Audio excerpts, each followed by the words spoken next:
Quelques petites astuces aujourd'hui pour vous montrer comment détourer quelqu'un d'un fond, par exemple de studio, de manière assez facile et assez précise sans passer des heures et des heures. Promis, c'est pas juste l'outil de sélection de Photoshop, il y a 2-3 autres astuces en plus que je vais vous montrer.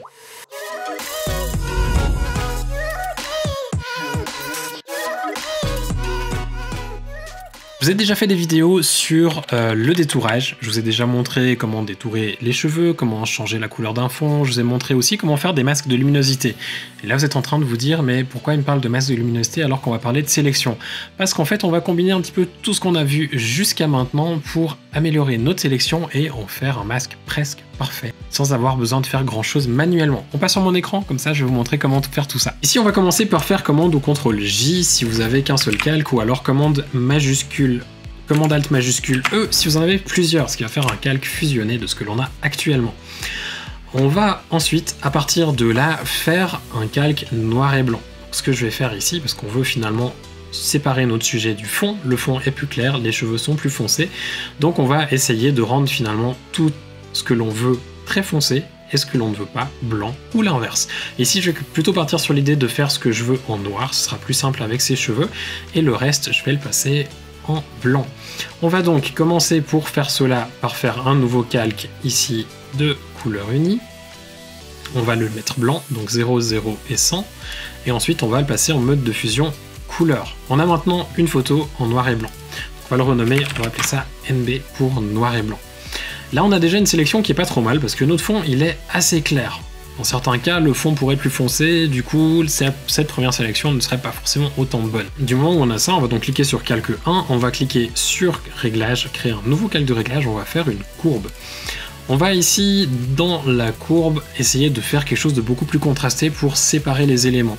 Donc le noir, je vais le rendre vraiment noir, donc je vais prendre le point noir et le tirer vers la droite. On voit qu'il y a un petit peu tout qui vient. Ce que je vais faire, c'est cliquer sur le doigt. Le fond, je le veux plus clair, donc je vais le pousser vers le haut. De cette manière, et on voit que gentiment, on a une séparation qui se fait où le fond est vraiment à part. Et ici, je vais maintenant prendre le point que je viens de faire et je vais le pousser vers l'intérieur pour avoir quelque chose de très contrasté. Faites attention quand même avec les petits cheveux, si vous voulez les garder dans la sélection, regardez que le contraste ne soit pas trop fort non plus à ce niveau-là, sinon vous allez les perdre. À partir de là, on a quelque chose d'assez bien. On va cliquer sur noir et blanc, on va faire commande Alt majuscule E, CTRL Alt majuscule E sur Windows. Donc ça va être notre masque. On va l'appeler masque et on va venir ici supprimer ce que l'on a en dessous. On va maintenant prendre notre pinceau, on va appuyer sur D pour définir notre palette en noir et blanc. Et ici, on va appuyer sur X, passer du noir au blanc. Je vais prendre le noir et ensuite, je vais venir peindre avec un pinceau, par exemple le pinceau net. Je vous rappelle que les pinceaux ici, les basiques, sont disponibles sur ma boutique gratuitement. Vous pouvez aller les chercher et si vous voulez aider ma chaîne, vous pouvez même choisir de laisser un petit euro ou deux pour aider la chaîne à se développer. Ici, on va prendre donc le pinceau net et on va ensuite passer avec du noir. On va augmenter le flux d'ailleurs.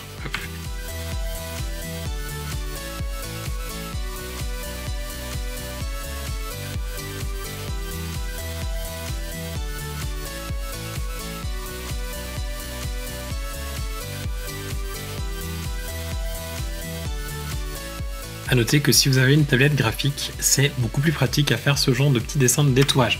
On a maintenant donc une sélection avec le fond qui est quasiment blanc pur et elle qui est en noir. On peut même encore pousser un petit peu si on veut, on peut créer une nouvelle courbe ou un nouveau calque de réglage de niveau.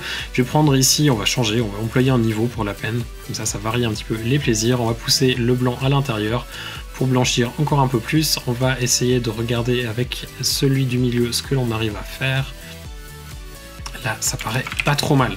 On va maintenant, je vais simplement créer un nouveau calque de celui de base, donc copier, pour vous montrer comment on pourrait par exemple changer la couleur du fond. Ici, je vais faire commande J sur l'arrière-plan, et ensuite on va créer un nouveau masque. Donc on clique simplement sur le bouton du masque ici. On va maintenant faire commande A, donc pour sélectionner tout, ou bien alors sélectionner et ensuite tout sélectionner.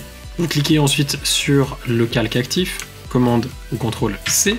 Vous allez ensuite faire Alt-clic sur le masque, et ensuite commande ou CTRL V pour coller dans le masque. Et là, en fait, si vous désactivez celui de niveau, vous avez donc une sélection ici, vous avez un masque qui cache le visage et qui ne laisse apparaître que le fond. On veut l'inverse, commande ou contrôle I sur le masque, ce qui va l'inverser, ou bien simplement dans le panneau de propriété ici, inverser, ce qui permet d'inverser le masque. Si je viens entre l'arrière-plan et l'arrière-plan copie, donc on va supprimer niveau 1, celui-ci on va l'appeler modèle, et ensuite on vient entre deux, on va créer un nouveau calque de couleur unie. On peut maintenant ici changer la couleur, on pourrait par exemple mettre du rouge, hop, et on a quelque chose de pas trop mal. Comme on le voit, il y a des espèces de petites franges qui restent sur le tour. Ce que l'on peut simplement faire ici, c'est créer un nouveau calque vierge, donc on clique sur le petit bouton de calque ou commande majuscule N. Ensuite, clic droit et créer un masque d'écrêtage. On va ensuite le passer lui en incrustation. On va prendre un pinceau, faire Alt-clic sur la couleur des cheveux, et on va venir ici peindre sur les zones qui correspondent aux cheveux.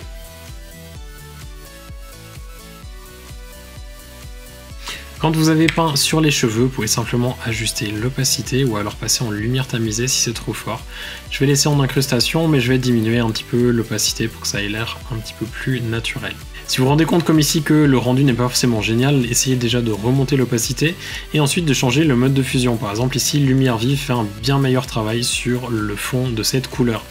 Par après, vous pouvez bien entendu changer soit l'opacité, soit éventuellement, dans certains cas, selon le mode de fusion, essayer de changer le fond, comme ici avec lumière vive. Je vois que ça fait un bien meilleur travail de changer le fond que de changer l'opacité. Je vais changer le fond comme ça et on voit que là on a un détourage qui est presque crédible sur un fond de couleur en ayant pris tout juste 5 à 10 minutes de notre temps pour faire ça. Vous voyez que là on peut changer le fond de manière rapide, facile. C'est en fait finalement un masque de luminosité que l'on va remplir nous à la main, que l'on va coller en tant que masque parce que c'est simplement un calque en noir et blanc à la base. Et du moment où on a notre sélection, on peut faire absolument ce que l'on veut avec le fond. On pourrait placer notre modèle sur une autre photo, on pourrait faire comme ici je viens de le faire en parlant, simplement un fond en dégradé avec deux calques superposés et un masque qui permet de cacher l'autre, et de cette manière on a quelque chose en dégradé plutôt que d'avoir un fond d'une couleur unie. A noter aussi que si vous mettez un fond qui a une luminosité qui ressemble à celle des cheveux, comme vous voyez ici si je prends le calque le plus foncé, forcément qu'on voit moins de détails et que du coup on voit aussi moins que le masque n'est pas absolument parfait. Si vous avez des problèmes avec d'autres types de détourage, n'hésitez pas à les laisser juste en dessous en commentaire, comme ça je ferai d'autres vidéos à ce propos. Pensez aussi au passage à laisser un petit pouce vers le haut, et enfin n'hésitez pas non plus à vous abonner à la chaîne, comme ça vous serez informé de la sortie des prochaines vidéos et vous aurez tout plein d'autres astuces comme celles que je viens de vous présenter. Passez une très belle journée et à bientôt. Ciao!